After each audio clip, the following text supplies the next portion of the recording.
TDP super 6 పథకమైన తల్లికి వందనం ప్రచారకర్త Nimmala Ramanaidu social మీడియాలో హీరో.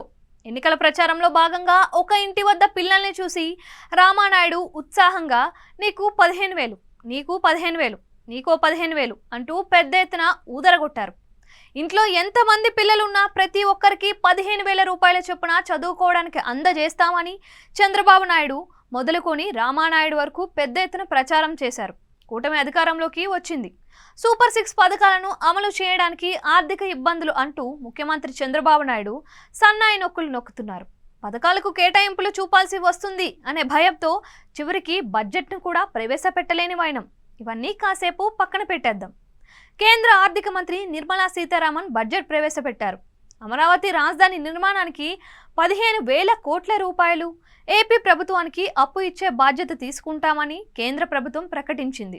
చంద్రబాబు తల్లికి వందనం కింద ఒక్కొక్కరికి 15,000 రూపాయలు ఇస్తానని హామీ ఇవ్వడాన్ని దృష్టిలో పెట్టుకొని నెటిజన్లు తమదైన సృజనాత్మకతకు పదును పెట్టారు. ప్రతి విద్యార్థికి చంద్రబాబు 15,000 రూపాయలు ఇవ్వడం సంగతేమో గానీ ఆయనకు మాత్రం 15,000 కోట్ల రూపాయలు అప్పు ఇస్తామని కేంద్ర ఆర్థిక మంత్రి హామీ ఇచ్చారు అంటూ నెటిజన్లు సెటైర్స్ విసురుతూ ఓ రేంజ్లో ట్రోల్ చేస్తున్నారు. పిల్లలకు 15,000 రూపాయలు ఇస్తామని బాబు రామానాయుడు చెబుతున్నట్లుగా చిత్రాలు ప్రత్యక్షమయ్యాయి.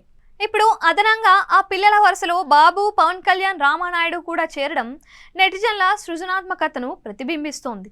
సంక్షేమ పథకాలను అమలు చేయకపోవడం వల్లే ఇలాంటివి పుట్టుకొస్తున్నాయని అర్థం చేసుకోవాల్సి ఉంటుంది.